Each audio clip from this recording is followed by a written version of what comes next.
Hola, buenas tardes a todas, a todos, a todes. Bienvenidos al segundo coloquio de Ciencia, Diversidad y Género de la Facultad de Ciencias. Como sabemos, este evento se está llevando a cabo desde el 4 de diciembre y concluirá el 8 de diciembre. Entonces, pues el día de hoy, pues vamos a revisar una ponencia que es muy interesante y de la cual me permitiré leer la semblanza de...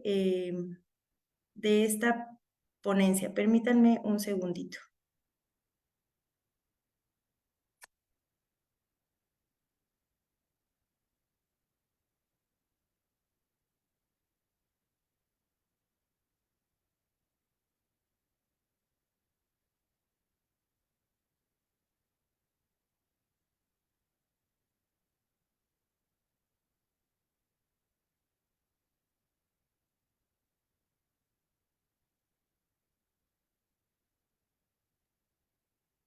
Luan, ¿quieres empezar a transmitir, a poner tu presentación?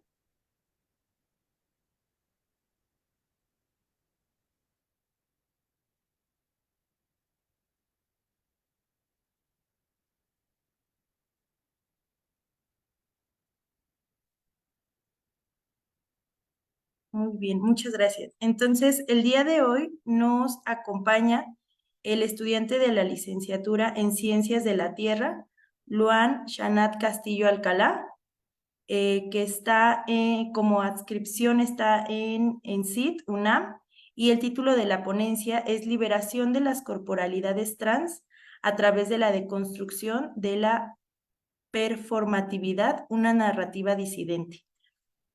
Como parte de la actividad del día de hoy, me permitiré leer su semblanza. Luan Shanat es estudiante de la licenciatura en Ciencias de la Tierra en la Escuela Nacional de Ciencias de la Tierra, en CIT.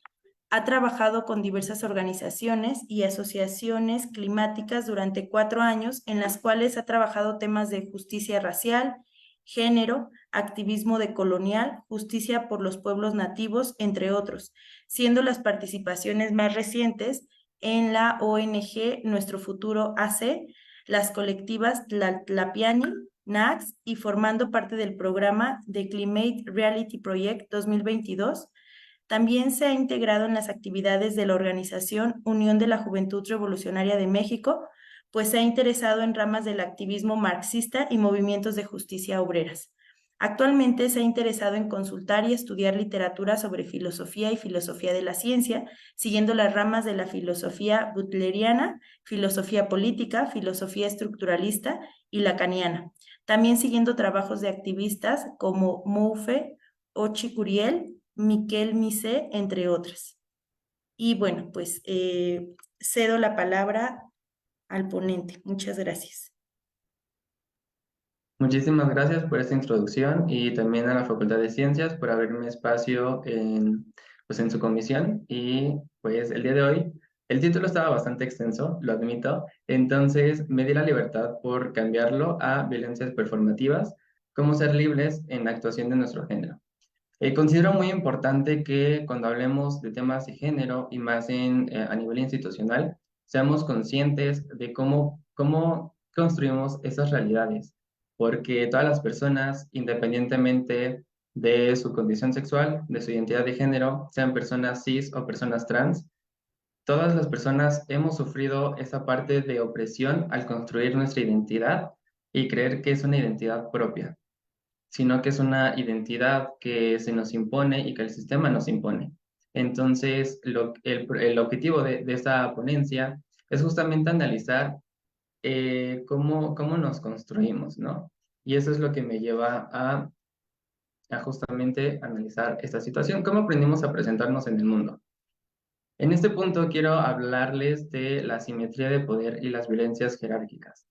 Eh, a lo largo de esta presentación nos vamos a encontrar con ciertos términos que se utilizan mucho en la filosofía política y en la filosofía en general, pero no se me espanten porque yo sé que hay muchas personas que tienen este prejuicio de la filosofía de que es muy complicada o que utilizamos términos muy complejos, y como estamos en la Facultad de Ciencias, créanme que tengo eso muy presente, entonces no tengan miedo.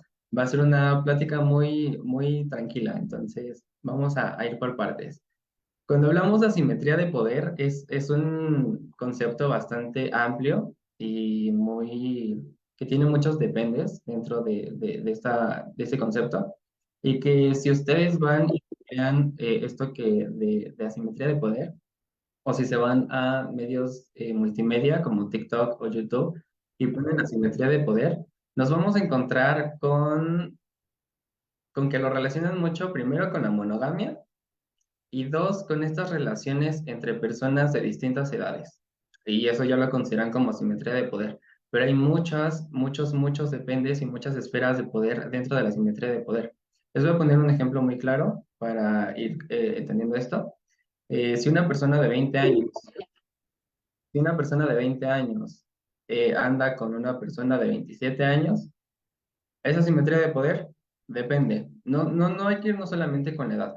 Si esta persona de 20 años tiene acceso a la educación formal, tiene un nivel socioeconómico mayor a la media poblacional, tiene padres con doctorado o maestría, tiene hermanos con educación formal y en caso que pueda, no sé, también tener maestría, doctorado sus hermanos, tengan más de un carro, tenga una vivienda en una sociedad o en una colonia muy privilegiada, y a diferencia de la persona de 27 años que tiene una preparatoria trunca, que trabaja en el súper de la esquina, que sus padres con trabajos pudieron sacar la primaria, que no tiene un círculo social bastante amplio. Entonces aquí la simetría de poder en dónde se está viendo, por parte de la persona de 27 años con respecto a la de 20 o la de 20 con respecto a la de 27. Entonces aquí hay que hablar justamente de que no entendamos la simetría de poder nada más con una brecha gigantesca de edades, ni tampoco con una brecha gigantesca en cuestión de puestos, por ejemplo, en cuestión de estatus o un montón de cosas, ¿no? Siempre hay que verlo con muchos matices. No todo es blanco, negro, no todo es binario. Hay que ir entendiendo nuestras identidades también como una escala de grises, como una escala de esferas psicosociales en las cuales nos estamos construyendo. Porque sí, la simetría de poder también va a variar dependiendo de los contextos. No va a ser la misma simetría de poder que yo tengo con mi pareja, con la simetría de poder que ejercen mis padres sobre mí, por ejemplo, o la simetría de poder que ejerce una institución en mi condición de estudiante, o la simetría de poder que ejerce el profesorado con el estudiantado. Entonces, la simetría de poder siempre va a estar en constante cambio y siempre se va a moldear de acuerdo al contexto en el que nos presentemos, ¿no? Y entonces, esta simetría de poder es el poder que ejercemos las personas de acuerdo al estatus en el que nos estamos encontrando, en el contexto en el que nos estamos encontrando, y también nos habla de jerarquías. Y eso también me lleva a las violencias jerárquicas, ¿no? Entonces, en el primer apartado que tenemos las esferas de poder en la forma en las que nos relacionamos, abarca justamente esto. No elegimos, para empezar, no elegimos nacer. Y cuando nuestros padres decidieron tener descendencia, ya estaban pensando en qué querían, el género, la funcionalidad que querían de su hija o hijo, porque dudo que el padre promedio pueda concebir a una infancia trans o queer o no binaria. Entonces, ya tenían idea de que iba a ser hombre o mujer, qué funcionalidad les querían dar. No, pues es que yo ya me cansé de solamente servirle a mi hombre, entonces yo quiero una hija para que en lo que yo hago la comida, ella planche la ropa, ella limpie la casa, o yo quiero un varón porque él se va a ir a trabajar, él va a poder ir a traer dinero a la casa, y un montón de cosas, ¿no? Estos ejemplos los estoy traspolando a la realidad tradicional en la que México fue construida de la percepción sobre los géneros. Y esto, justamente estamos hablando de violencias, entonces por eso estoy enunciando estos ejemplos. También ya estaban asignando un rol que querían tener dentro de la sociedad de estas hijas o hijos, ¿no? De no, pues que yo quiero que sea médico porque ganan muchísimo dinero, quiero que se dediquen a la abogacía porque va a tener mucho dinero, mucho estatus social, me van a sacar de la pobreza, las personas van a hablar bien de mí. Ya también estaban asignando un factor cultural en cuestión de yo les quiero imponer mi cultura, de no sé, el catolicismo, el judaísmo, la cristianidad, o un buen de prácticas culturales, ¿no? Entonces, estas son las esferas de poder que generan los padres a través de la crianza, ¿no? Porque no se les pregunta a las infancias qué quieren ser, cómo se quieren llamar, cómo se quieren nombrar, sino ya asumimos que ese es un rol que tenemos que tomar como padres para poder ayudar a nuestras infancias o a nuestros hijos hacia conseguir su autopercepción, ¿no? Y justamente eso me lleva al punto B, que es la privación de la autonomía corporal. Ya hablamos de estas esferas que generalmente se conciben antes de que la infancia nazca. Ahora ya cuando nace, ya estamos asignando el cómo se van a vestir y cómo se van a presentar a la sociedad, aún sin infancias, sexualizando los cuerpos, en el ejemplo de las infancias socializadas como mujeres, en vestirles con vestido, con faldas, incluso con escotes. Y les voy a contar una anécdota. Mi mamá es maestra de primaria y entonces ella estaba buscando unos disfraces para sus alumnos. Entonces nos dimos a la tarea de ayudarle con esta tarea y cuando fuimos a una tienda vimos que habían disfraces y ropa para infancias, pero en la sección de socializaciones de mujeres había vestidos con relleno. O sea, ¿para qué les va a servir a las infancias socializadas como mujeres tener relleno en su traje o en su ropa o en su disfraz? Entonces, la privación de la autonomía corporal, de que las infancias puedan ser dueñas y autónomas de su propio cuerpo, es fundamental para evitar cualquier tipo de abuso sexual infantil, ¿no? Recordemos que en estadísticas, México es el primer país en abuso sexual infantil y en difusión de pornografía infantil. Entonces, hay que ver cuál es la raíz de esas estadísticas, ¿no? Y eso es a través de la cultura y del cómo aprendimos a presentarnos y del cómo se nos impone que nos tenemos que presentar en el mundo. En cuestión de la promoción de la cultura, si mis padres ya me impusieron su religión, ya me impusieron cuáles son las formas o las normas de etiqueta con las cuales yo me tengo que presentar en el mundo, eso me va a hablar de los valores culturales que van a forjar mi identidad. Bueno, forjar entre comillas porque es una identidad impuesta, ¿no? Entonces, de acuerdo con la religión, me van a dar un rol de acuerdo a mi socialización. Es decir, si la cultura que se me impuso fue el catolicismo y me socializan como mujer, me tengo que poner vestido, tengo que ir a la iglesia, tengo que ser una persona sumisa, tengo que servirle al hombre de la casa, tengo que hacer un montón de cosas que van asociadas con una socialización de la cultura a la cual pertenece mi familia, ¿no? Y entonces aquí va a jugar también otro rol en cuestión de cómo mi cerebro y los procesos cognitivos y psicosociales lo van a asimilar. Y también eso va a afectar en mi autopercepción, mi autoestima y en un montón de situaciones que vamos a ver más adelante. Y eso me lleva también en la forma en la que ocupamos los espacios, ¿no? A través de la socialización, y ya tenemos también este factor de la cultura, es la forma en la que yo voy a utilizar espacios, ¿no? Si a mí me socializan como mujer, yo ya sé que me tengo que sentar con las piernas cruzadas, pero con las piernas cruzadas ocupando el menor espacio posible, que tengo que ser indulgente, que tengo que ser sumisa, que tengo que servir a las personas. Entonces, si algo se cayó, tengo que ir corriendo a limpiarlo. Si regañan a mi mamá, también es mi culpa, porque tampoco serví como mujer para servir en la casa. Y si me socializan como hombre, me tengo que cruzar con las piernas abiertas, ocupando un mayor espacio posible, que tengo que tener unas actitudes más agresivas, que cuando hable tengo que abrir más las manos, ocupando más el espacio, que si me voy a relacionar con otros hombres, me tengo que saludar de golpe, porque así se fortalece mi hombría, porque así es esa aceptación de otro hombre de que sí soy hombre, porque si lo saludo de besos en el cachete ya me va a decir que soy vieja, o me van a etiquetar como homosexual, o si estoy en frente de un grupo de mujeres, tengo que empezar a sexualizarlas si estoy con otro hombre para tener esa aceptación de que sí me gustan las mujeres. Y entonces empezamos a construir esta identidad a través de las normas sociales y de las perspectivas sociales, ¿no? Entonces, la forma en la que vamos a utilizar los espacios, si se han dado cuenta que las mujeres ocupan el menor espacio posible y los hombres ocupan muchísimo espacio. y tenemos esos problemas si ustedes viajan en transporte público, que si estamos en combis y los hombres siempre se sientan con las piernas súper abiertas, ocupando dos espacios en lugar de uno, entonces tenemos que estar todos apretados para que el hombre no se le moleste, y si tú se le molestas, puedes tener el factor de seguridad, de que te golpeen o de que incluso no puedas regresar con vida a tu casa, entonces como que te tienes que hacer a la idea de que así son los hombres y nadie puede cambiar su idea. Y eso, todo eso son factores de violencias, ¿no? También aquí me gustaría tocar el tema de la gordofobia, porque si tú eres una persona gorda, también vas a sentir culpabilidad de ocupar ciertos espacios, porque aquí entra un término que se llama hegemónico o hegemonía. ¿Qué es la hegemonía?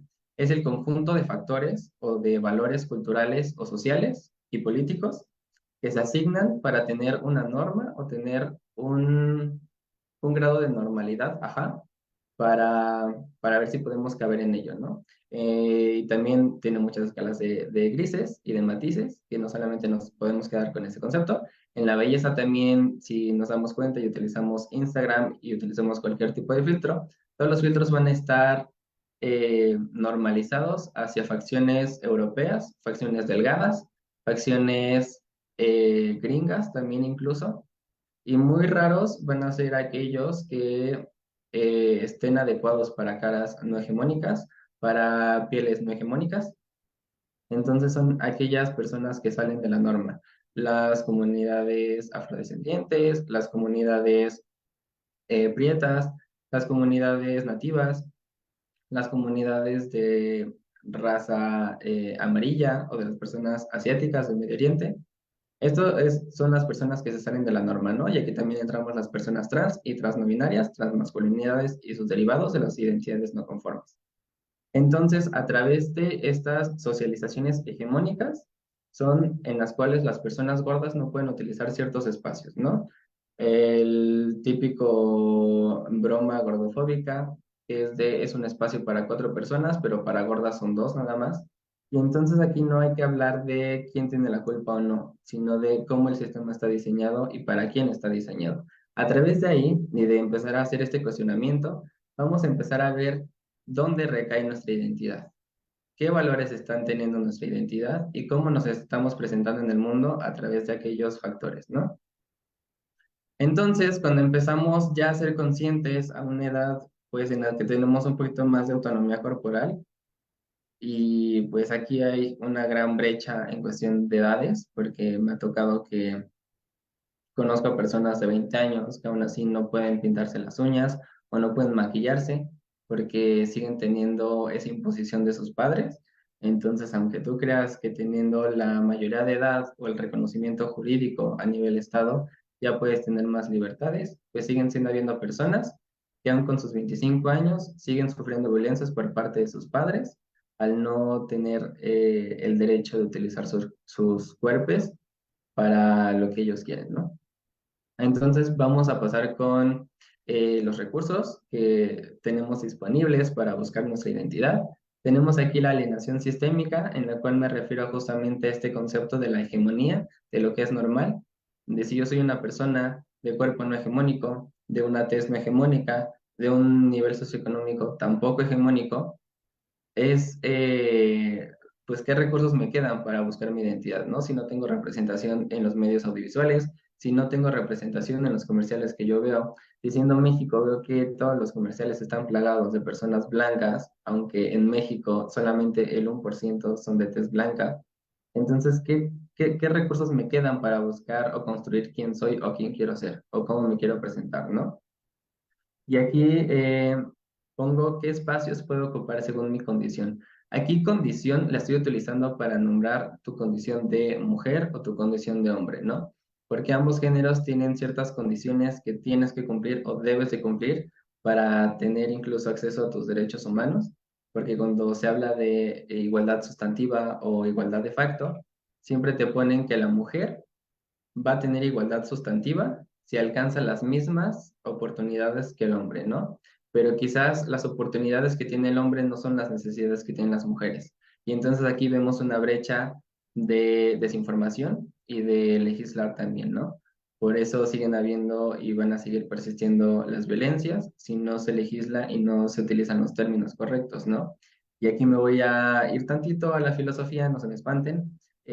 Foucault fue un gran filósofo y él era más filósofo político, y él mencionaba que es muy importante la forma en la que enunciamos las palabras, ¿no? Porque tenía una carga simbólica de poder y de construcción social. Entonces, si la forma de denunciar las leyes no están respetando realmente las identidades o necesidades de un grupo u otro, va a seguir perpetuando una violencia sistémica o una opresión sistémica, ¿no? Y sus derivados. Entonces, justamente aquí es lo que menciono sobre las condiciones de hombre y de mujer, ¿no?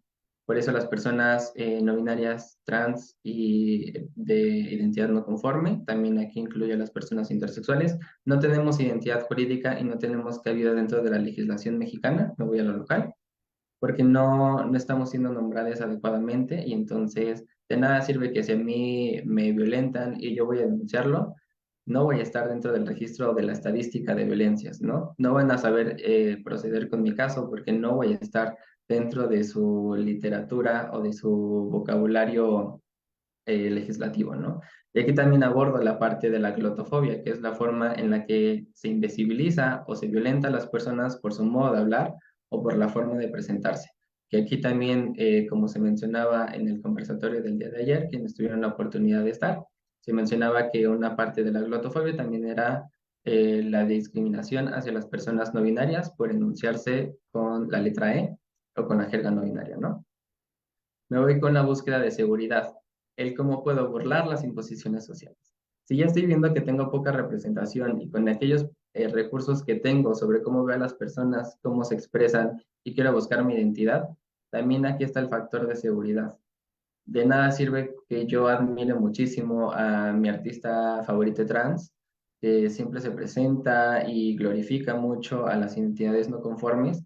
Si en mi contexto social yo veo que golpean a mi vecino que es cis, que es hombre, nada más por ser gay, ¿qué me espera a mí si yo me presento como una persona totalmente andrógina, que rompe para todos los parámetros sobre su concepción de lo que es masculino o femenino, y tengo la posibilidad de no regresar con vida a mi casa? Entonces aquí también nuestras identidades se vuelven más chicas de acuerdo a lo que podemos sufrir o de acuerdo a las violencias que puedo experimentar, ¿no? Ya sea en mi casa, en mi familia, en mi colonia, en mi escuela, en mi institución, en el lugar donde trabajo, en el metro, en el transporte público, en cualquier lado. Entonces, y eso también le ocurre muchísimo a las mujeres, ¿no? Creo que ocurre bastante, hace muchísimo calor, pero no puedo utilizar una falda porque quizás me violan, porque quizás me desaparecen, porque quizás un buen de cosas, ¿no? Y entonces, tener que buscar nuestra identidad con un quizá, con un qué pasaría si, con un puedo no regresar a casa, nos queda y nos quedamos con muchas limitantes, ¿no? Y eso también tiene un efecto en nuestros procesos cognitivos y psicosociales, porque esta parte de identidad, y de hecho hay un estudio que creo que lo hizo Sigmund Bauman y Mariano Sigman, que es un neuropsicólogo y tiene bastantes áreas dentro de la neurociencia, que justamente compara un cerebro de una persona cis, ya sea hombre o mujer, y de una persona trans, y el de la persona trans es un cerebro más chiquito, ¿no? Y el de la persona cis es un poco más grande, y no, el tamaño no quiere decir, aquí sí el tamaño no importa, de que una persona es más inteligente o no, sino nos habla de que en las personas cis que no sufren este tipo de violencias en la construcción de identidad, pueden generar un nivel de sinapsis o neuronal mayor y más complejo que el de una persona trans. Y eso también reside en muchísimos factores como depresión, ansiedad, muchos trastornos, incluso discapacidades psicológicas. Entonces es importante que empecemos a generar espacios seguros para las construcciones de nuestra identidad desde el momento en el que vamos a decidir si tener o no hijos. El dejar de estigmatizar y dejar de preparar una vida de una persona que todavía no ha nacido, el dejar de estereotipar con contenidos audiovisuales, con comentarios, con violencias, sino dejar nuestros cuerpos en paz y nuestras identidades en paz. Y aquí justamente también voy con la construcción psicosocial. ¿Qué ocurre con mi autoconocimiento si me formé con la percepción de otros? Y sí, otros en masculino, porque todas las esferas de identidad están basadas en cuerpos y ideas masculinas. Todos los sistemas están basados desde la percepción masculina. Entonces, ¿qué ocurre aquí, no? Y me ha tocado que en mi escuela, aunque son grupos formados en su totalidad por mujeres, se siguen presentando como nosotros. Y nosotros les vamos a hablar de, y yo de, está horrible ver ese reflejo sistémico que se tiene, ¿no? Que ni siquiera las mujeres se pueden presentar como ellas, sino siempre a través de una percepción masculina y a través de nosotros, ¿no? Entonces, eliminemos el masculino genérico, por favor. Y entonces, aquí voy con esta pregunta que la dejo, pues, a a su consideración. ¿Son estas creencias de identidad la raíz de la posibilidad de ser víctima o victimario? Refiriéndome justamente a la socialización binaria que se ha tenido, ¿no? Que si el hombre es el que ocupa más espacio y es el que es más agresivo, es el que a él sí se le permite sentir ira y al que no se le va a cuestionar si tiene ira o si está enojado o si tiene hambre o si un montón de cosas, y a la mujer y a las personas de identidad disidente que generalmente se asocian con la feminidad, que tendemos a ocupar menos espacio, que utilizamos a ser más invisibles. Entonces aquí juega el papel de ser víctima o victimario, de si yo me presento como tal, voy a ser víctima o victimario. Entonces, en el resto de la ponencia vamos a ir analizando el cómo nos construimos y el cómo percibimos a las personas, cómo se construyen, ¿no? Porque si veo a una persona totalmente masculina, de manera inconsciente es como de no, pues voy a tener cuidado por ahí o no voy a pasar por ahí porque no sé qué me vayan a hacer o sé que es una persona muy agresiva, me da miedo tratar con esa persona o qué pasa si me dice algo o un buen de situaciones, ¿no? Y entonces las imposiciones performativas condicionan tus actitudes. Todavía no hemos repasado qué es la performatividad, pero justamente estoy dando este parámetro de contexto para que ustedes ya ahí en el lugar donde estén visualizando esta ponencia, se empiecen a cuestionar si realmente ustedes tuvieron la decisión siquiera de ponerse la ropa que tienen hoy, o si tiene una raíz interna, como de no, pues es que me puse, me vestí formal porque me acuerdo que mi mamá me decía que no me vistiera como vago, como vagabundo, o que sea una persona más decente. Entonces, por eso yo me he visto muy formal, ¿no? O un buen de cosas. Entonces, de este momento empiecen a cuestionarse un buen de cosas. Igual si quieren compartir algo, ahí en los comentarios lo pueden hacer. Si tienen preguntas, también es el lugar en el cual pueden responderlos.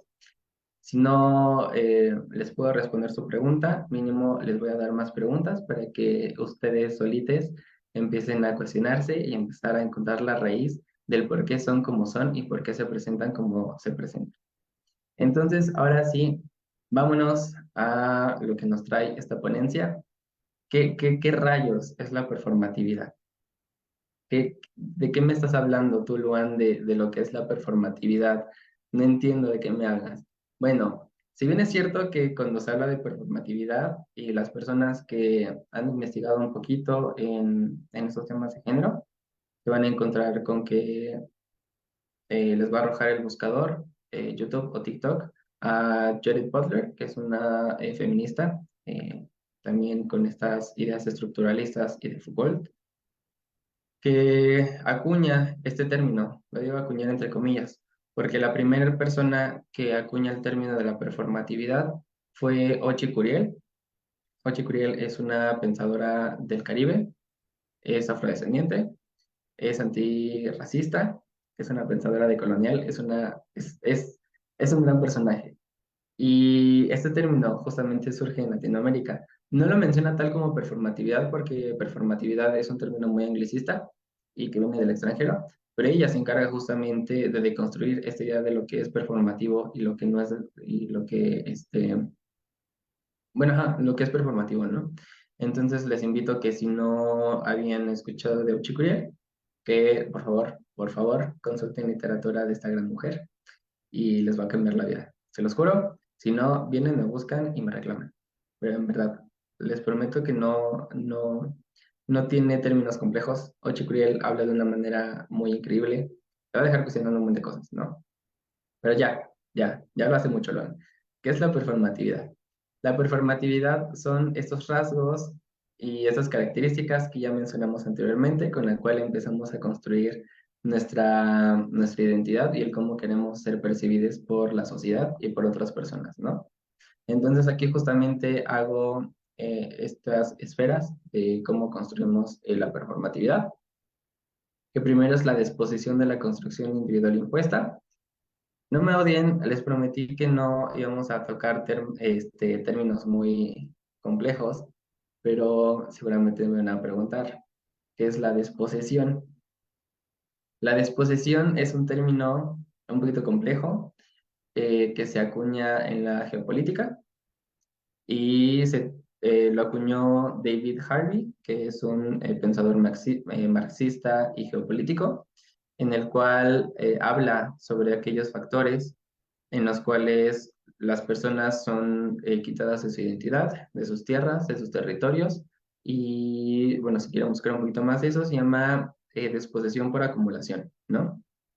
Y entonces, aterrizándolo al tema que nos compete, que es el género y en materia de género, la disposición implica una serie de condiciones impuestas por la violencia normativa y normalizadora. Normativa y normalizadora es parte de toda la hegemonía, ¿no? De lo que es justamente normativo, de las reglas impuestas, de lo que tengo que ser, de lo que debo ser. Y normalizadora, que es la parte de la socialización de estas normas, a través de lo cual se vuelve normal o natural. Entonces, cuando hablas como de, ay, pues eso es normal porque en mis tiempos pasaba, estamos hablando de violencias normativas y normalizadoras. Todo esto condiciona nuestra subjetividad, nuestra supervivencia y lo que es digno para vivir. Entonces, si en mis derechos constitucionales viene que, o bueno, vamos a ponerlo en un ejemplo un poquito más cercano, ¿no? De si a mí me violan siendo mujer y por traer falda, el RP me va a decir, pero es que ve cómo ibas vestida. A la hora de las noches no debes estar a esa hora. Entonces tú te lo buscaste, ¿no? Esas violencias normativas y normalizadoras subjetivizaron el hecho y el vestirte tú como mujer con falda, con vestido a altas horas de la noche no es digno para ti para vivir, entonces no lo tienes que hacer, ¿no? A eso es más o menos a lo que voy, ¿no? Y la disposición también implica, bueno, desde palabras también de Judith Butler, la relación del sujeto con las normas, ¿no? El cómo yo me relaciono con las normas que se me imponen, el cómo yo empiezo a analizar toda la legislación mexicana sobre si tengo derechos o no tengo derechos, ¿no? Y aquí también vamos a hablar un poquito de la disposición por acumulación de todas las personas nativas que ni siquiera son conscientes de que tienen derechos, porque ni siquiera o saben leer o la legislación no está hecha en su lengua y no hay una traducción y nadie tiene el interés por traducir estas lenguas, o quizá su lengua ya está muerta y no hay más hablantes, entonces, ¿cómo preservamos la cultura? ¿No? También de las personas que están en situación de precariedad material o mal llamada pobreza, también no son conscientes de que tienen derechos o que pueden luchar para conseguir una vida digna o derechos. Y entonces, justamente, la disposición implica la relación del sujeto con las normas, el cómo yo comprendo las normas, el cómo me afectan a mí las normas y cómo sobrevivo ante las normas, ¿no? Y todo esto es a través del modo en que los sistemas de poder esperan del mismo para poder inscribirme dentro de este marco de ser sujeto de derecho o no.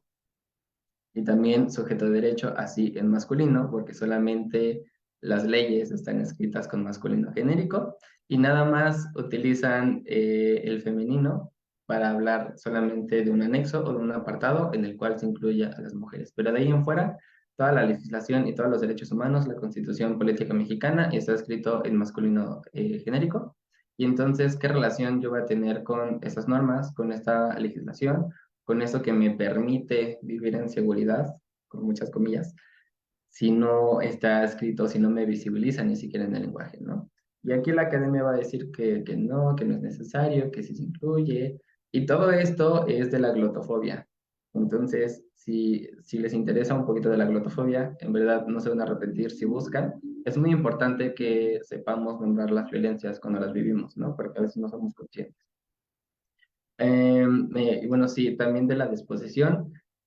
Puede ser también un término que marca el límite de la autosuficiencia y que nos establece como seres interdependientes y relacionales, ¿no? También aquí estoy retomando el término de la autonomía corporal, de que a veces las normas no me pueden ni siquiera conceder el que puedo hacer o no con mi cuerpo, ¿no? De si yo me tatúo o si yo me perforo, porque así fue mi socialización cultural, ya voy a tener menos posibilidades de conseguir trabajo. Y ahora, si eres una persona disidente o eres una mujer, menos vas a tener posibilidades de conseguir trabajo con estos factores culturales, porque está mal visto, porque es de nacos, porque es de personas vagabundas, porque son de personas que no merecen derecho, porque son personas que están rompiendo con la norma, ¿no? Entonces, justamente es esta, esta facultad de yo ser interdependiente con las normas y a través de las normas, ¿no? Y eso sigue siendo una violencia performativa y una violencia normativa y normalizadora, ¿no? Aquí también, para seguir hablando sobre performatividad y sobre disposiciones dentro de la geopolítica, porque Judith Butler, cuando saca este término de disposición, lo transporta directamente con la geopolítica, ¿no? Que tenemos aquí lo que está pasando, por ejemplo, en Israel y Pakistán, lo que es el apartheid, lo que es la racialización, lo que es con las personas inmigrantes, seropositivas, con las personas que están viviendo con VIH o SIDA, con personas que igual están en situación de precariedad material, que son personas nativas, mal llamadas indígenas, y todas estas son partes de una disposición por acumulación, porque el sistema capitalista no las concibe ni siquiera como seres humanos o como personas sujetas de derecho, porque no les sirve, porque el sistema está viendo a través de la funcionalidad que tenemos como sujetos. Entonces, si tú tienes algún tipo de discapacidad, no eres funcional para el sistema, entonces te van a quitar ciertos derechos, te van a quitar identidad, te van a quitar voz, te van a quitar cultura.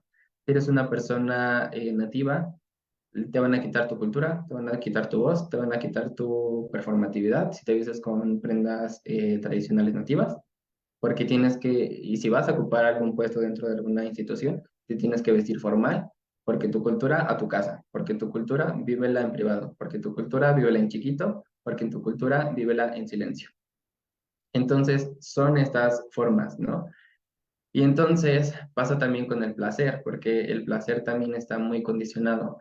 Vivimos en un mundo que es no solamente binario, sino que también es cisgénero, heterosexual y monógamo, ¿no? Porque hay muchas culturas nativas que no viven en monogamia y que no viven respetando estas jerarquías de relaciones, ¿no? Entonces, además de ser seres interdependientes y relacionales, también somos seres interdependientes cuyo placer y sufrimiento dependen desde el principio de un determinado mundo social que puede dar sustento, de un determinado ambiente que puede sostener los derechos que se nos dan o que se nos imponen o que se nos quitan, ¿no? Incluso cuando tenemos estos derechos, somos dependientes del modo de gobierno y de un régimen legal que confiere y nos da sustento a esos derechos. Entonces ya estamos fuera de nosotros mismos, incluso antes de que exista cualquier posibilidad de ser desposeídos de nuestros derechos, tierra y modos de pertenencia. Ya soy desposeído y ya no tengo identidad sin ni siquiera poder conseguir una identidad, porque el Estado me está imponiendo una identidad. Entonces ya me está quitando mi posibilidad de construirla yo misma, porque ya me la está dando, ya me la está imponiendo, y ya me está dando un rol dentro de la sociedad y dentro de un estatus social y político, ¿no? Entonces, en cuestión de los elementos, bueno, ya hablamos de esta disposición y de lo que es. Si aún quedan dudas sobre qué es disposición, pónganlo en los comentarios. Voy a tratar de responderlos.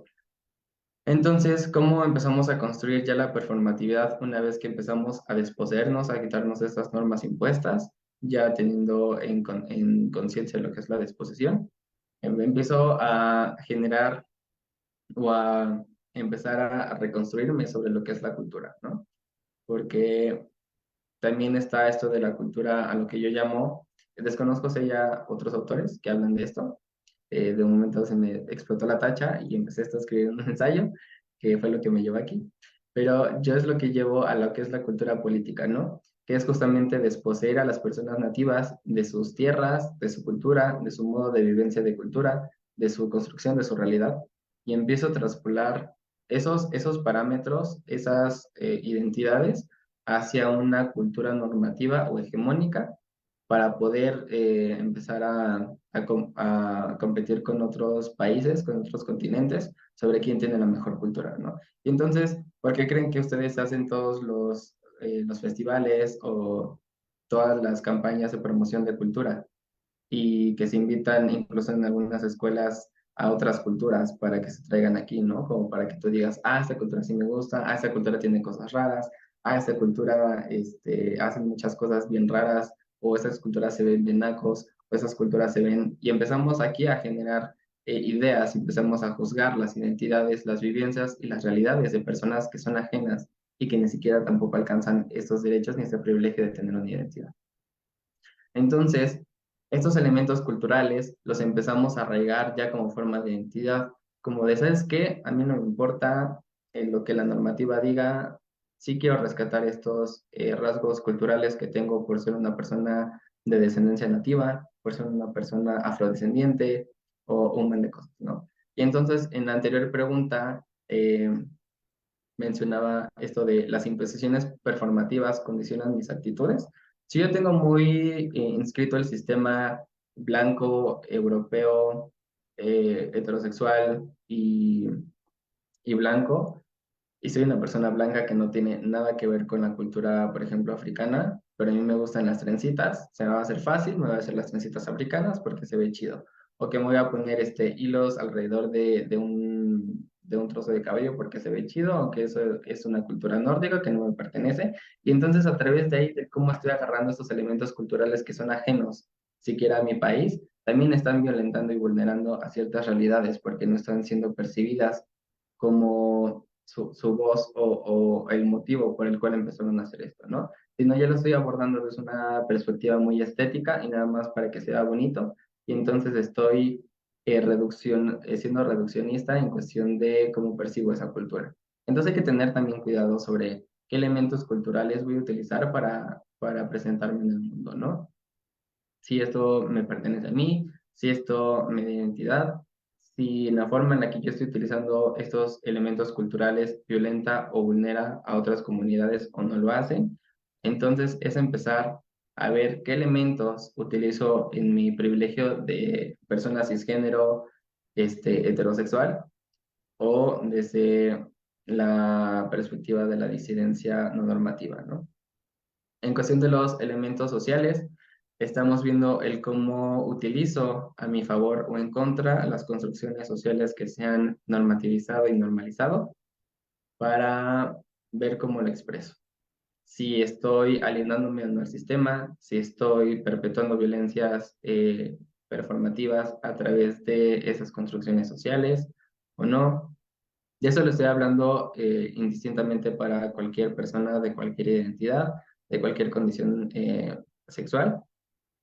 Justamente es que nos empecemos a cuestionar todas las personas, seamos cis o seamos trans, para ver cómo nos construimos, ¿no? Si estás utilizando tu hombre cisgénero, el que te sigas sentando con las piernas abiertas porque se te hace cómodo, pero esa comodidad, ¿de dónde viene? Viene de un sistema que te favorece. Esa comodidad viene porque tú no estás sufriendo una opresión a las personas que se tienen que hacer chiquitas. Te hace cómodo porque, y esa comodidad violenta vulnera a otras personas. Entonces hay que empezar a cuestionarnos qué factores son los que utilizamos más para presentarnos como somos, ¿no? En la última parte tenemos los elementos políticos que aquí sí no estoy tan seguro si las personas cisgénero promedio las usan o no. Mínimo las personas que están dentro de los activismos o las personas que somos trans y no normativas, también los empleamos justamente para desafiar al sistema, ¿no? Que si yo, por ejemplo, soy una persona no binaria neutra, con una performatividad que se inclina más hacia lo transmasculino.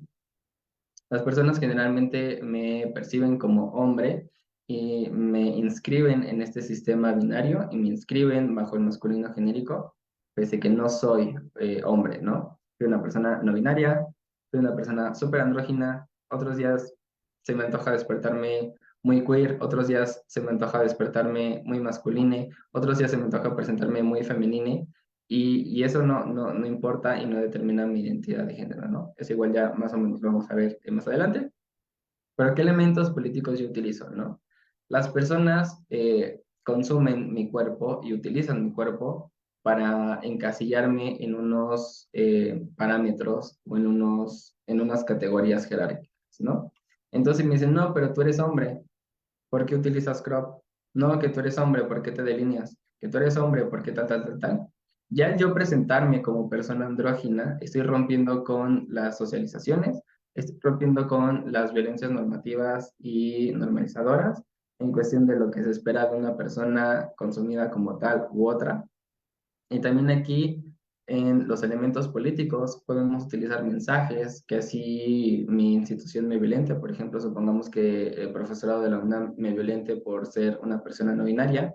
Yo decido presentarme haciendo alegorías o usando los escudos de la institución en mi ropa o en mi performatividad, transformándolos hacia mi concepción, rompiendo con ese sistema y cuestionando ese sistema, ya sea haciendo uso de los elementos políticos, ¿no?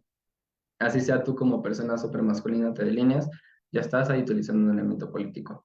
Que tú te estás presentando en un lugar en los que no tendrías que presentarte simplemente por tu condición, ya sea de mujer o de persona disidente, ya estás utilizando un elemento político, ¿no? Por ejemplo, yo aquí ya estoy utilizando un elemento político al estar presentándome en un lugar de ciencia, al estarme presentándome disidente, al estar utilizando la jerga no binaria, y utilizando elementos políticos, ¿no? Por eso es importante que se respete la jerga no binaria, porque es una percepción y una concepción política para quitar este lenguaje de academia que oprime a muchísimas personas, porque solamente lo utilizan las personas blancas o las personas que tienen acceso a la educación formal. Por eso es importante que no cuestionemos la forma y no violentemos a las personas simplemente por hablar como hablan. Entonces, ya teniendo en cuenta sobre lo que es la performatividad, que son aquellos recursos que yo utilizo para presentarme como me quiero presentar, vamos a ver si esto condiciona esos factores, ¿no? La performatividad no va a condicionar tu sexo o tu género, la performatividad no va a condicionar tu orientación sexual. Eso lo quiero dejar muy en claro. El que tú seas un hombre cisgénero y te presentes de una manera muy andrógina, no te hace homosexual, no te hace bisexual. He conocido a personas muy andróginas y muy heterosexuales. Entonces, no hay que caer en esos estereotipos porque eso puede transgredir incluso a los derechos humanos, obviamente, pero también puede rozar con esta parte del abuso sexual sobre los cuerpos. Me ha pasado que a veces cuando yo utilizo falda y llevo cubreboca, ¿no? Y a veces pues me delineo, hago uso de ciertos factores políticos y como llevo cubrebocas, empiezan a buscar ciertos elementos para ver qué soy, ¿no? Y lo primero que hacen es verme entre las piernas. Entonces, el hacer eso a las personas solamente para saber qué son es abuso sexual, porque estás buscando cosas que son de cada persona. Estás utilizando y consumiendo los cuerpos a tu modo y a tu favor, simplemente para meterlos en unas categorías y saber qué tanto respeto tú les puedes dar o no. Entonces, entendamos eso, que si empezamos a ver a los cuerpos o a criticar los cuerpos, es una forma de violencia. Entonces, ojo ahí, hay que quitarnos eso que está normalizado, como de, ay, es que esa actriz se operó, o como de, ay, es que ya subió unos kilitos de más. Pues que ya viste, ya se operó las mamas, pero antes era mujer. Entonces, todo esto y el ser conscientes de cómo consumimos los cuerpos es también ser conscientes de las violencias que estamos ejerciendo o nos están ejerciendo. Entonces, nada más quería señalar esa parte. Vámonos con el debate, sexo o género.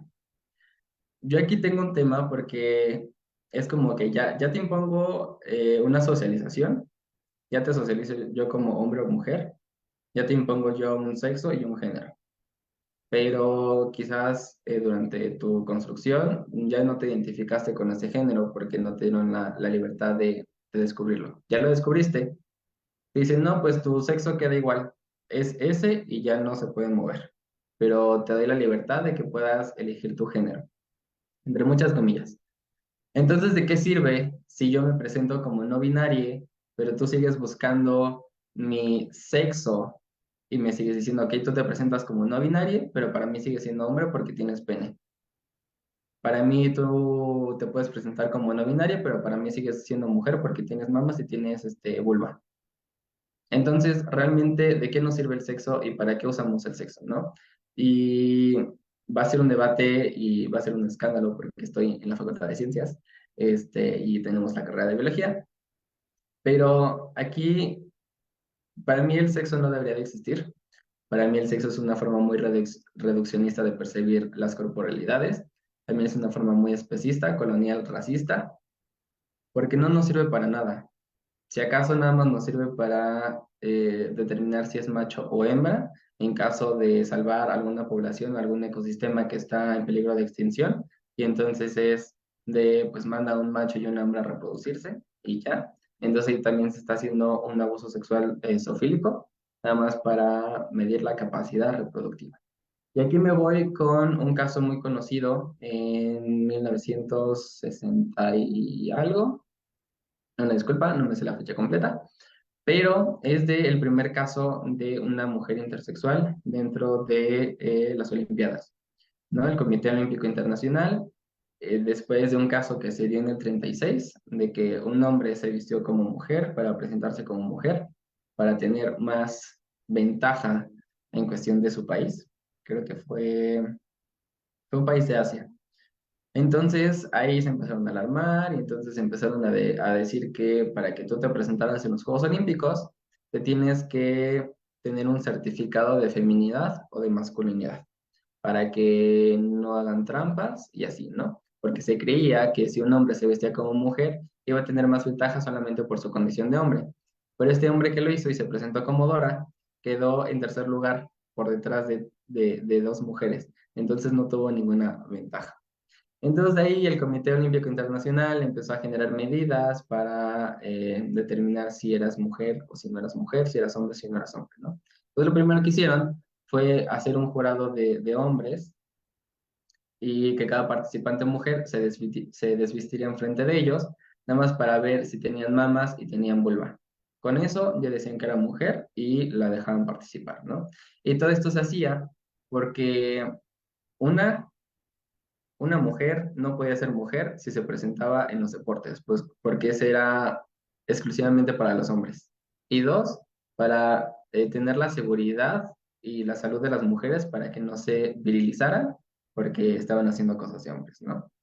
Entonces, nada más tengamos ese contexto. Entonces, después avanza la tecnología y empiezan a hacer una recogida cromosómica. Entonces, pues les raspaban a las mujeres su cachete interno y para ahí medir su cantidad de cromosomas, ¿no? Entonces, XY para los hombres y XX para las mujeres. Pero en un caso, una mujer presentó un cariotipo Y, entonces no era mujer para la ciencia. Entonces, no le permitieron competir y le dijeron que se presentara como lesionada para que no se hiciera un escándalo. Pero obviamente ella se enojó porque tenía varios títulos, tenía una carrera increíble dentro del deporte. Ya dijo, yo sé que soy suficientemente mujer como para que tú me digas que yo no soy mujer. Y dijeron, no, pues que aquí tu cariotipo te dice que eres XXY, entonces pues no eres mujer, eres una cosa bien rara, todavía no sé qué es, pero no puedes estar aquí porque no eres mujer. Entonces ella hizo la denuncia social, y entonces todo el mundo se enteró de que era una mujer fenómeno y le quitaron todos sus títulos, todos sus 12 años de carrera se fueron a la basura porque era una cosa que se salía de la norma y era raro. Y entonces aquí empezamos a tener esas ideas sobre lo que era el sexo y lo que era el género, ¿no? Entonces el sexo nada más se redimía a las cosas físicas o fisiológicas que presentábamos, ¿no? Que si ya tenías mamas, si tenías vulva, pues ya eras mujer, ¿no?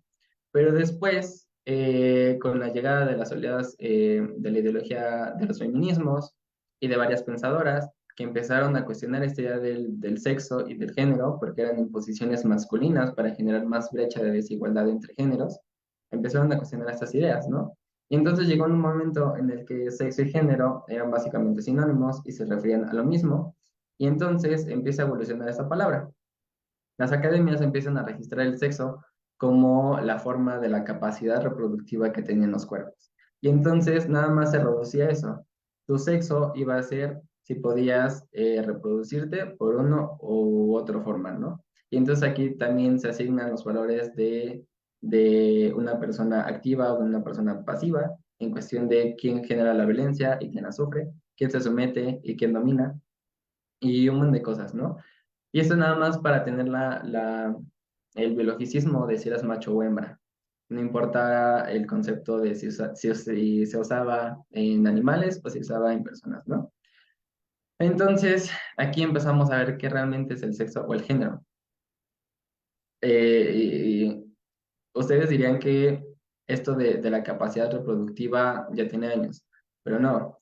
El Instituto Nacional de las Mujeres, que es una página que hace regulaciones y campañas en cuestión de salud, tiene esto como este concepto como sexo, como son las cualidades fisiológicas de ADN, de genes, en las cuales tú te puedes reproducir. Y entonces, y eso me quedó muy grabado porque me acuerdo que en la primaria también se nos decía que la capacidad sexual era determinante para saber si eras un ser vivo o no. Y entonces yo tenía un caso muy cercano en el que una persona era infértil. Entonces yo siempre me quedaba viendo a esta persona y cuestionando como de, entonces, si no se puede reproducir, no es un ser vivo, pero yo veo que se mueve, yo veo que habla, yo veo que me trata bien, entonces, ¿cómo no va a ser un ser vivo? Y llevé con esta cuestionante muchísimos años porque la biología se tardó, bueno, creo que todavía no se actualiza tan bien, pero sigue manejando estos términos sobre si te reproduces, ya puede ser o entrar en esta cualidad de ser vivo o no. Que creo que ya se modificó en estos 2 últimos años. Pero entonces, el sexo y el género nos funciona, sirve. Para mí se pueden utilizar como sinónimos, pero entender que el sexo y el género no te lo determina la ciencia. Tú eres el factor que decide si te quieres nombrar de una forma u otra. El masculino y el femenino no me sirve. Eso de seguir clasificando de macho o hembra. Entonces entendamos y deconstruyamos esto, porque el sexo biológico es una construcción, no porque no existan estos atributos sexuales, que no existan los cromosomas, que no existan los genes, no, sino porque el significado que les damos y la forma en la que hemos creado categorías y jerarquías en torno hacia el sexo. Incluso mencionar el sexo biológico es bastante redundante, pero bueno. Entonces, y el sexo no se reproduce antes que el género, ni mucho menos antes que le sujetes. O sea, constituye una relación y una raíz de esto, ¿no? Porque si ya queríamos que el niño fuera niño, fuera niña, no es inherente a antes que naciéramos, no es inherente a nuestros cromosomas, no es inherente a nuestras percepciones físicas, no es inherente a nuestra fisiología. Entonces, aquí Judith Butler describe lo que es la matriz de inteligibilidad heterosexual. Ya sé, no te me espantes, te dije que no te iba a meter términos muy complejos. Te lo explico. La matriz de la inteligibilidad heterosexual que nos propone Judith Butler es aquel supuesto donde el género, el sexo y el deseo, que ya habíamos hablado anteriormente, que sí es ese deseo que tenemos en común, que ahorita vamos a hablar de eso. Se mantienen estas tres esferas, el sexo, el género y el deseo, en un binomio heterosexual. Entonces, en esa matriz, desde la cual se producen y se establecen identidades, cuya intención es la de estabilizar el discurso hegemónico, que hablamos de hegemonía. Entonces, ¿por qué surge todo esto? Porque la institución de la heterosexualidad monógama y alosexual, paréntesis, me refiero a lo sexual y a lo norma, como a esa socialización y esa imposición social en el cual todos los seres, bueno, todas las personas heterosexuales tenemos que tener un deseo sexual, ¿no? Entonces hay personas asexuales que no tienen un deseo ni un interés sexual. Entonces, eso es a lo que me refiero con a lo sexual, que son ese deseo sexual que debemos de tener, ¿no?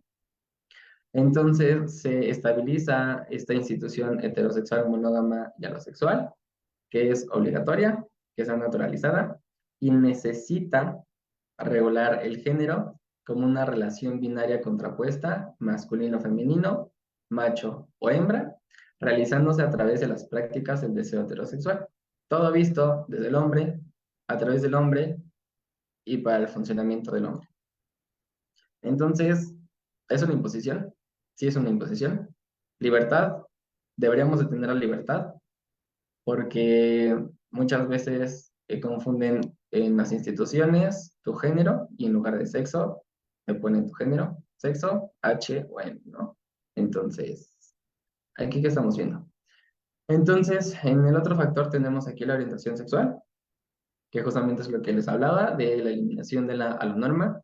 Entendamos que la performatividad no va a condicionar tu orientación sexual y que empecemos a ver a las personas no como su capacidad reproductiva ni como su deseo sexual, porque entonces me está llevando a pensar y voy a plantear esa pregunta, la voy a dejar sobre la mesa para que empiecen a cuestionar sobre ello, sobre si esta idea de sexo surge a través de las capacidades reproductivas y entonces es este sesgo el que nos permite determinar que el deseo sexual es natural en el hombre y por eso no se puede controlar al ver a una mujer con vestido y por eso se victimiza y se culpabiliza a la mujer por provocar al hombre, por vestirse de esa forma a esas horas de la noche y que por eso es la culpa de la mujer y no del hombre, porque se tiene como el sexo de macho o hembra como una forma natural de tener un deseo incontrolable sexual.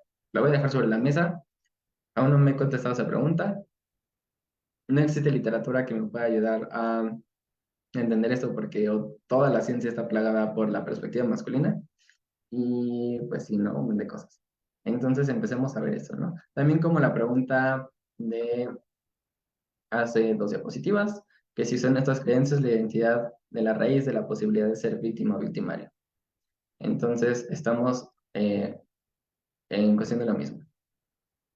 Entonces, la forma en la que tú decides presentarte al mundo no va a condicionar tu orientación sexual. Claro que tienes que jugar con las imposiciones normativas de la sociedad y tener que encarar muchas veces esta batalla de decir, me he visto de una manera femenina, pero no soy gay, no soy bisexual, un montón de situaciones, ¿no? Y también hay que saber cuándo y cómo luchar las batallas, porque si está implícita la vulneración de tu seguridad, pues es mejor no guiarla, ¿no? Y eso está muy relacionado con el sexo. Incluso hay un ejemplo que en el libro de Cuerpos Sexuados, la autora pone un ejemplo muy interesante y es más, lo voy a citar, se los voy a leer. Dice, por ejemplo, si un bebé nace con dos cromosomas X, oviductos, ovarios y úteros, pero un pene y un escroto externo, ¿es niño o es niña? Casi todos los médicos dirían que es una niña, a pesar del pene, por su potencial para dar a luz, y recurrirían a la cirugía y tratamientos hormonales para validar su decisión. La elección de los criterios para determinar el sexo y la voluntad misma de determinarlo son decisiones sociales para los que los científicos no pueden ofrecer guías absolutas. Igual les recomiendo mucho este libro de Cuerpos Sexuados. Me lo recomendó una científica increíble de la Facultad de Ciencias, Ana Cristina Cervantes Arrioja, que mañana tiene una conferencia. Si la pueden ver, por favor, véanla. Pero sí, justamente, el poner que la ciencia solamente nos va a ver como una capacidad reproductiva y nos va a alienar a un tratamiento en caso de la intersexualidad para seguir funcionando en este término de la heterosexualidad y del sexo binario de macho o hembra. Y todo esto para refutar su idea de que la condición ideal genética existe o la condición fisiológica reproductiva también existe. Entonces, con el tercer punto, sobre cómo empezar a construirnos y quitar estas ideas impuestas, tenemos la glotofobia. no tiene nada de malo empezar a hablar como hablamos. No tenemos que utilizar palabras muy academicistas, muy rimbombantes, simplemente para ser o para tener derecho a un título. Porque he tenido casos de amigues que ya salieron de la licenciatura, que dijeron, no, pues es que yo hice mi tesis tal cual yo lo entendía, sin utilizar ningún tipo de academicismo, y no me aceptaron la tesis. O, o de una escritora que me dio un taller, que ella salió de letras francesas, y toda su tesis la escribió de una manera muy poética y de una manera que parecía lírica. Y le rechazaron su tesis porque eso no era lenguaje de academia. Entonces tuvo que hacerla 3 veces y nada más no lo lograba. Entonces le tuvo que platicar su tesis a una de sus amigas para que se lo tradujera en español normal y de academia, para que ahora sí pudiera ser digna de su título. Entonces hay que empezar a cuestionarnos que estas violencias también residen en la forma en la que hablamos y en la que esperan que hablamos, en la manera en la que yo estoy ocupando este espacio de ciencia y estoy utilizando mis pronombres, ya estoy rompiendo con la norma de la academia. Tenemos derecho a ser nombrados y disidentes. Y finalmente tenemos la reapropiación de las corporalidades. No nacimos en un cuerpo equivocado. Mi cuerpo es digno. Mi cuerpo, sea gordo o no me relaciona con cuánta salud yo tengo. Entonces, hay que empezar a reapropiarnos de nuestros cuerpos, a quitarnos las las co- la colonización de nuestros cuerpos. Una disculpa, el lenguaje académico no funciona en este cuerpo disidente. Este, tenemos que quitarnos con esto. Quitarnos también el racismo interno, el racismo que hacemos con las personas. También esto de la norma es muy importante. No todas las personas se relacionan sexualmente. No todas las personas quieren ser saludadas de beso. No todas las personas quieren ser saludadas y que toques el cuerpo de las personas. El cuerpo es nuestro, no te pertenece. Entonces también es muy importante que no solamente preguntemos cuál es tu identidad de género, cuáles son tus pronombres, sino que también empecemos a cambiar las formas en las que nos relacionamos. Pregunta, oye, ¿te puedo abrazar? A mí me gusta mucho dar abrazos, ¿te puedo abrazar? Oye, ¿sabes qué? A mí no me gusta saludarte de beso, ¿te puedo nada más hacer así? Oye, no me gusta que me saludes de apretón de manos, basta con un hola, buenas tardes. Empezar a cuestionar todas esas cosas que normalmente hacemos y perpetuamos tipos de violencias que no sabíamos nombrar y que no éramos conscientes, es muy importante para poder resignificar qué identidad tenemos y el cómo nos presentamos en el mundo.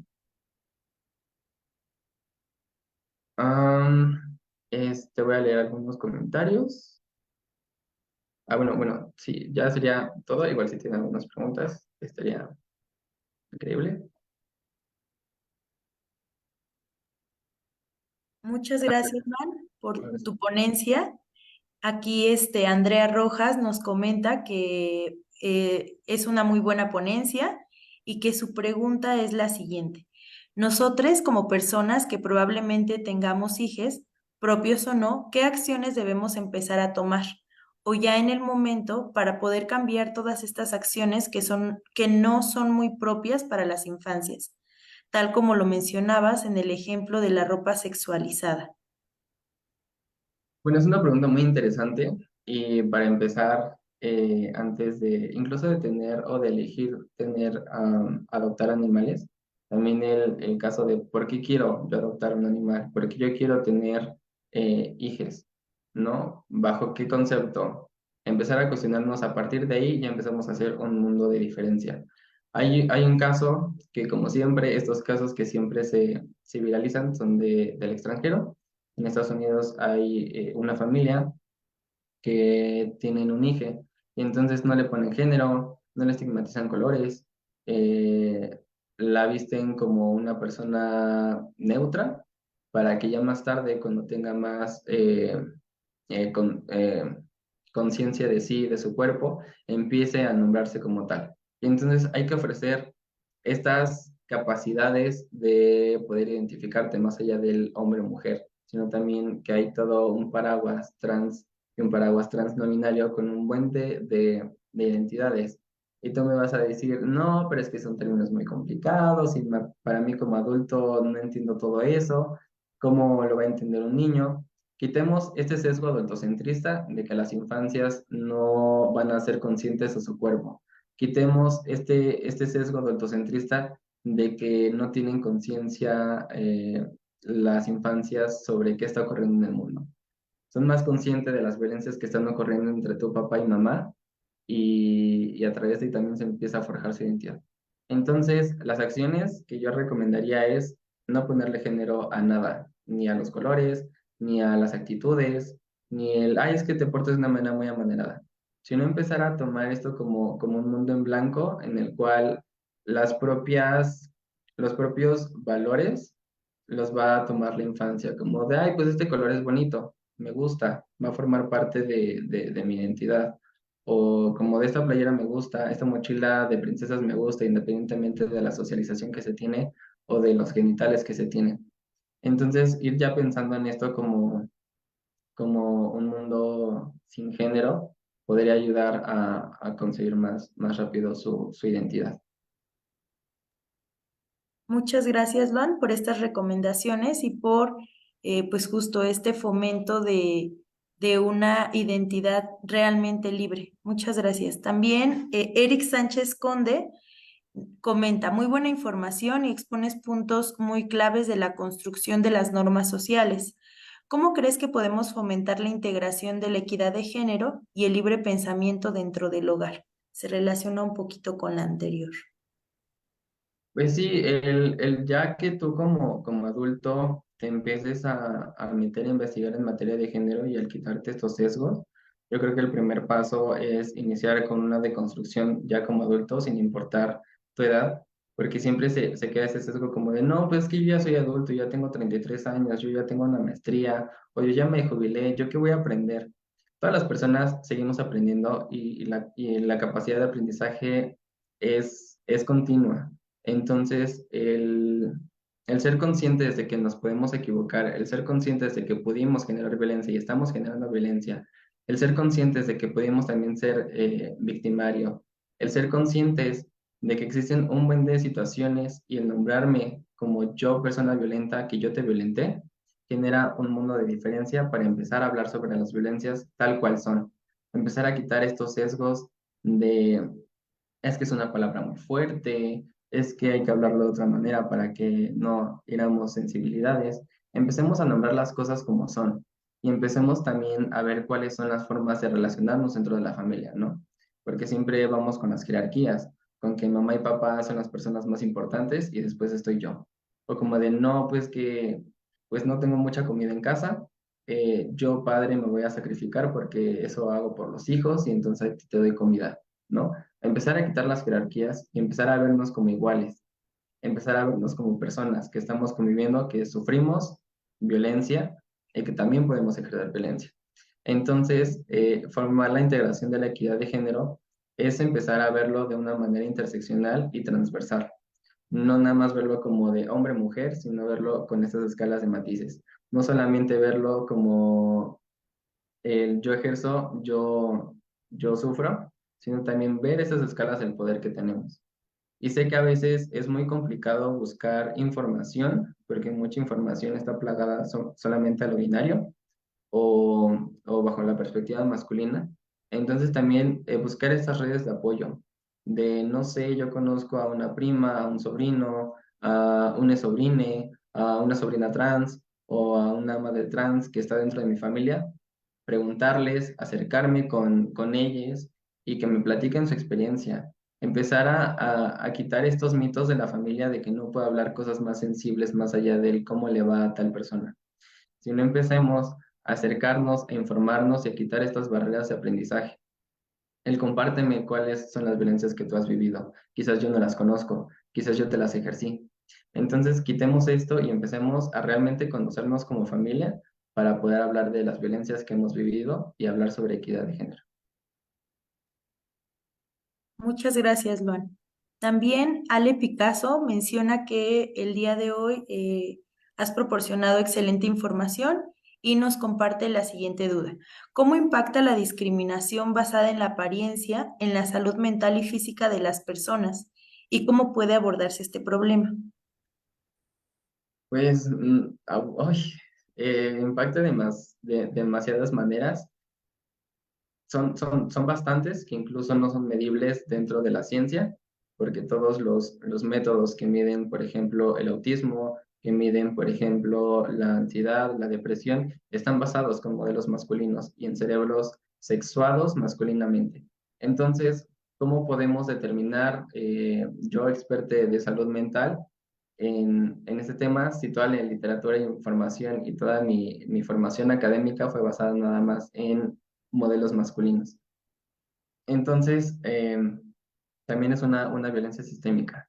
Pero sí, incluso hay casos que a través de traumas muy fuertes empieza a generar una reorganización de las redes neuronales para la seguridad mental, es decir, para guardar la mayor energía para hacer otras actividades o incluso para generar un poquito de dopamina, que me genera un poquito de felicidad o de comodidad con las cosas que no me generan ese trauma. Y entonces empieza a perpetuar en incluso trastornos de alimentación, en cosas de autopercepción. No me gusta tanto utilizar el término de la autoestima porque siento que la autoestima es un concepto muy blanco y que no sirve, porque mejor o mala autoestima según quién o qué persona. Entonces, ¿qué parámetro estamos teniendo como normal para medir la autoestima? Pero también lo dejo sobre la mesa. Entonces, afecta de demasiadas maneras en varias esferas psicosociales y entonces por eso quizás tu hija, tu hijo, tu hije no te comenta ciertas cosas por ese miedo a ser juzgados. Entonces pueden abordar de muchas maneras, tan solo en generar o en volver a construir ese vínculo tú con esa persona y tratar de buscar personas en materia de salud mental que aborden la diversidad como parte de la terapia. No hay muchas y decir que vayan a terapia también pues, pues resulta poco eficiente porque es un privilegio de clase y solamente las personas con poder adquisitivo pueden tener acceso a ellas, pero si tienen acceso, pues estaría increíble. Muchas gracias, Luan. También Alfredo Alcalá Montaño refiere grandiosa presentación, mi admiración. Eh, Muchas gracias, me permite seguir aprendiendo. Gracias por la enseñanza. Seguiré pendiente de las siguientes presentaciones. Y también Paola Sánchez comenta, además de ocupar estos espacios, ¿cómo podemos combatir con la glotofobia desde la academia? Pues si estás en calidad de profesorado, empezar a abrir pues esta posibilidad de más allá de un masculino genérico o de un femenino genérico, empezar a nombrar a las personas disidentes por su pronombre, ahí ya desde la academia se está rompiendo el sistema. Si vas a formar parte del jurado que va a calificar una tesis, también desde ahí el proponer esta nueva perspectiva como de él, ¿sabes qué? Pueden haber esas posibilidades, no impacta en nada en el conocimiento, incluso abre la brecha hacia más información y nuevas perspectivas. Y, y ya sí, en el mundo utópico ideal es que existan regulaciones en rectoría o en estas formas para que se empiece a deconstruir todo esto sobre la lingüística, porque incluso se utiliza esta arma de la lingüística como forma de refutar y de discriminar a las personas disidentes en el lenguaje, cuando ni siquiera saben en materia lingüística. Entonces también acercarnos y con las personas de la Academia de Lenguas para que nos compartan cómo funciona la lengua y a través de ahí aprender y generar este pensamiento interdisciplinario. Muchas gracias. También Armando Atlantista nos pregunta, bueno, comenta, buen día, disculpe, ¿considera que existen formas de desafiar las normas preestablecidas y fomentar una mayor aceptación de la diversidad de expresiones de género? Existen muchísimas formas de desafiar las normas preestablecidas. Claro, como lo mencionaba, el saber qué batallas luchar y qué batallas no luchar, porque incluso desde mi vivencia, el luchar con las normas preestablecidas, el mostrarme una persona andrógina, me puede llevar a ni siquiera regresar a mi casa con vida. Es una forma en la que tenemos que debatir de si hoy decido jugarme mi derecho de seguridad pública o de seguridad tan solo para poder desafiar a las normas. Dentro de las instituciones, academias y científicas y de educación en general, empezar a desafiar estas formas de quitar, por ejemplo, a nivel primaria o educación básica, el quitar esa separación de hombres y de mujeres, sino que sean espacios mixtos de formaciones para los honores a la bandera, ¿no? Por ejemplo, el empezar a quitar ese sesgo de las mujeres sí pueden o las mujeres no pueden. Van a sonar ejemplos muy banales, pero desde estos ejemplos muy chiquitos que quizás para algunas personas aún no caben de comprender, empiezan a generar una comprensión más increíble para quitar estas normas que ya están preestablecidas y condicionan nuestra existencia desde la perspectiva binaria. Y y pues sí, empezar a quitar estos roles de género en las escuelas, empezar a quitar esas ideas tan solo personales de cómo se ve un hombre, de cómo se ve una mujer, el cómo se ve una persona andrógina, el que una mujer no me debe feminidad, el que un hombre no me debe masculinidad, el que todas las personas somos un conjunto de todo. Desde ahí podemos empezar a fomentar una mayor aceptación hacia las diversidades y expresiones de género. Entonces, si tú eres un adulto que aún estás en lucha de poder aceptar a estas personas, métete a internet, empieza a ver películas que retraten la diversidad sexual, o empieza a cuestionarte de dónde nace este prejuicio, de dónde nace esta incomodidad de tu ver a una persona andrógina, de dónde nace este pensamiento de querer que se vaya de tu vista. Desde ahí podemos entendernos a nosotros mismos, entender nuestros prejuicios y entender nuestro sistema para a partir de ahí empezar a quitarlo. Muchas gracias, Luan. Pues muchas gracias por sus preguntas, gracias por haber estado pues tan participativos con tantas dudas. Nos has aportado el día de hoy bastante información y pues nos quedan varias reflexiones, ¿no? Ya también nos dejas ahí algunas preguntas para pensar. Y bueno, finalmente, como bien lo comentabas, es muy importante la forma en la que enunciamos las palabras, porque a partir de las palabras se crean la realidad, ¿no? Y también, pues, esta importancia que das y que enfatizas a crear estos lugares seguros para construir las identidades. Muchas gracias, Luan, por tu magnífica ponencia y pues les invitamos a seguir las siguientes ponencias que se desarrollarán de aquí al 8 de diciembre en el segundo coloquio de Ciencia, Diversidad y Género. Muchas gracias y que tengan una buena tarde.